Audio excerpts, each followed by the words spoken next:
your East Texas news leader.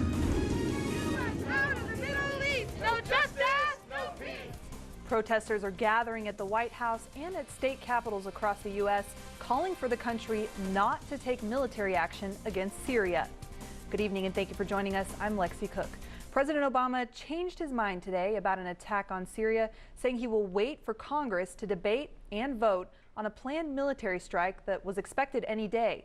It's a surprising turn in the president's strategy to punish the Syrian regime, which it blames for a chemical weapons attack on Syrian civilians on August 21st.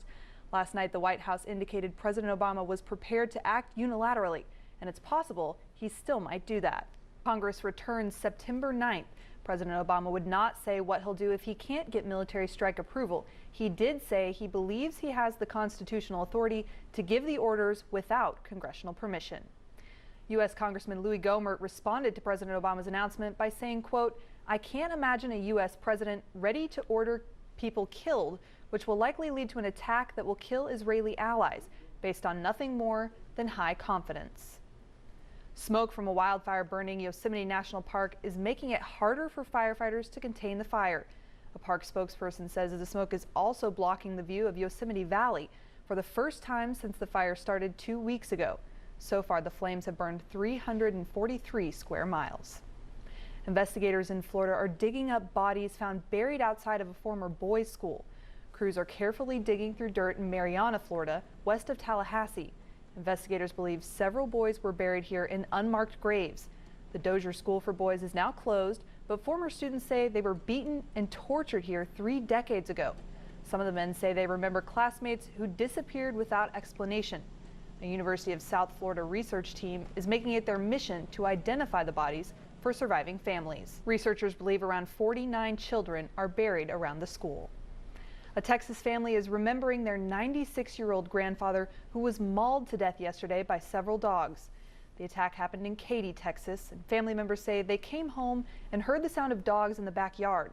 They then found 96-year-old Juan Campos on the ground with dog bites all over his body. An autopsy will determine how Campos died, but his family says they already know. Animal Control rounded up a handful of neighborhood dogs after the attack. A Whataburger in the 1400 block of West Loop 281 in Longview was evacuated earlier today. Firefighters found a small electrical fire and quickly put it out. Authorities say the fire was caused by an electrical short. Everyone was able to get out safely. The restaurant is closed tonight, and employees say they don't know when it will reopen. Tyler police officers are searching for a man accused of robbing a local gas station. The incident happened just before 10 o'clock last night at the Food Fast in the 6000 block of South Broadway in Tyler. Employees say a man entered the store, grabbed one of the workers, and demanded money from the cashier. The suspect got away with an unknown amount of money. East Texans are marching to protect their Second Amendment right to keep and bear arms. East Texas News' Bob Hallmark met with organizers and participants of an open carry rally and has more on the purpose behind their march. The walkers finished their event with a rally on the Gregg County Courthouse lawn. East Texans filling up at a local gas station got a little surprised today. We'll show you why one church decided to pick up part of people's gas taps coming up next. And it was all fun and games until this happened. We'll show you more of the scary fall these football fans took right after this. A bus carrying TCU students to the Horned Frogs opening game with LSU crashed into a pole earlier today, injuring 9 students. The crash happened 2 blocks south of the Fort Worth campus. Officers say the bus driver rolled the bus onto the curb on purpose because he was worried about a problem with the bus brakes. 4 students were taken to a Dallas hospital, but no one was seriously injured. Now to another football accident. Take a look at this. These high school football fans were cheering and hamming it up for the camera when all of a sudden crash. The railing they were leaning on collapses, sending several people to a local hospital. No one was seriously hurt. A local church is picking up part of people's tabs at an East Texas gas station. Lufkin First Assembly Church partnered with the Chevron gas station off of John Redditt Drive in Lufkin today. East Texas News Weekend's Francesca Washington met with the church to find out more about their gas buy-down. Those drivers were limited to 10 gallons a tank. Church officials say the buy-down ended just before 2 o'clock this afternoon. So a good surprise for them. Anytime you can get cheap gas nowadays, Right. It's a good thing. It was hot out there, It though. was. So. Lower temperatures would be a good surprise for us. Well, you know what? There is some on the way, and I think some rain, too. Looks like we'll see a few showers. We'll take the rain because we need it. Obviously, wouldn't want it necessarily on Monday, if you but got outdoor plans. we do have that severe thunderstorm warning until 7:15. We'll watch it closely. All right, thanks, Brett. He wasn't drafted, but that did not stop one East Texas football player from making the final roster on his NFL team. That's next. And look who is back on the field. Johnny Football's return next on East Texas News Weekend. People all over the country are sounding off on both sides about a possible U.S.-led attack on Syria. And a group of East Texans are organizing open carry rallies to protect and exercise their right to bear arms. East Texas News Weekend starts in 60 seconds. This is East Texas News Weekend, your East Texas news leader. Texans are joining in the protests against military action in Syria by rallying in Houston and Austin tonight. Good evening and thank you for joining us. I'm Lexi Cook. White House officials say President Obama decided today that seeking approval for action against Syria would make the U.S. stronger, even though he still believes he has the authority to act alone. A White House draft was delivered to Speaker John Boehner this afternoon, authorizing the president to use military force against Syria. The draft doesn't lay out a timeline for action, but does say only political settlement can resolve the Syrian crisis. U.S. Congressman Louis Gohmert responded to President Obama's announcement by saying, quote, "Since the oath of the president in Congress involves defending the United States, the first question is whether or not attacking another country for any reason helps defend the U.S." Senator Ted Cruz also weighed in on the president's recommendation. Cruz says he's glad the president decided to seek congressional authorization. Congress will meet again on September 9th. An 18-month-old Georgia baby is dead after police say his father shot him in the chest with a BB gun. The boy's father was arrested today outside of his home in Atlanta. He told officials he was just trying to scare his son and didn't mean to actually shoot him. Officers say the BB pierced the child's chest just above his heart. The boy's uncle says his family was praying for a miracle. The child was later pronounced dead at a Georgia hospital. His father is charged with felony murder and cruelty to a child. Two East Texas women are charged with evading arrest after running from Lufkin police officers this morning. The officers responded to a report of an assault at a house in the 3300 block of Lotus Lane in Lufkin. They say the suspect then drove by the house, so they pulled them over for a traffic violation. They say Savannah Smith, Hannah Fowler, and another passenger jumped out of the car and ran. Smith and Fowler were arrested. A warrant is out for the third person's arrest. Fowler and Smith are charged with evading arrest, and Smith is also charged with assault. The owner of a Boston diner is apologizing for kicking out an Air Force veteran last week after claiming the man's dog was not a true service dog.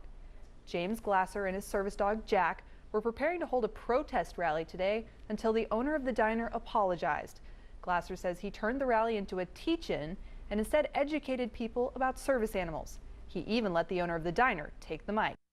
The veteran says his new goal is to spread awareness about the importance of service dogs for people who have post-traumatic stress syndrome.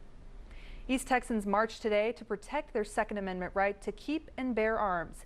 East Texas News Weekend's Bob Hallmark met with organizers and participants of an open carry rally and has more on the purpose behind their march. As the NFL prepares to pay hundreds of millions of dollars to former players with concussions, parents and coaches are trying to figure out how to protect teams of all ages. Up next, we talk with one East Texas team about the changes they're making this season in the name of safety. And we'll show you one man's quest to run around the world in his bare feet to raise money for education. You're watching East Texas News Weekend, your East Texas news leader. Hundreds of East Texans are smiling tonight after a local church picked up part of their tab at a local gas station. Lufkin First Assembly partnered with a Lufkin Chevron today to give drivers a discount on gas. Hundreds of cars crowded the West Loop Chevron to take advantage of the gift. The first 400 cars got $1 off of each gallon of gas for up to 10 gallons. 50 volunteers were on hand, pumping gas, washing windows, and even saying a quick prayer for anyone in need.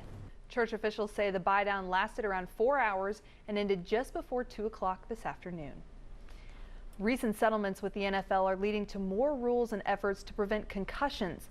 The movement is highlighting the importance of keeping players safe during their games. East Texas News Weekend's Laura Sadler met with some of football's youngest players and their coaches about changes to the game. The Lion Football Association says they will continue to participate in safety clinics to stay informed about players' safety for their kids.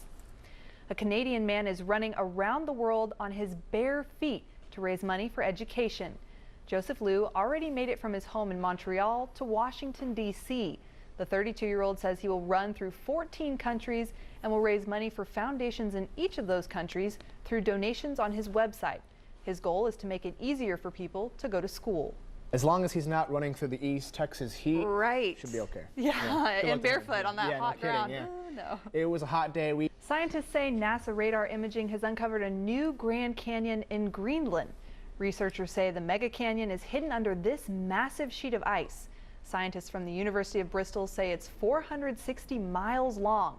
That's almost 200 miles longer than the Grand Canyon in Arizona. But they say the mega canyon isn't nearly as deep. Researchers think the canyon has been hidden for 4 million years. It's the first full day of college football with action all across the state. That's next. And we saw Johnny Manziel back on the field, and we saw him get benched. We'll explain next on East Texas News Weekend.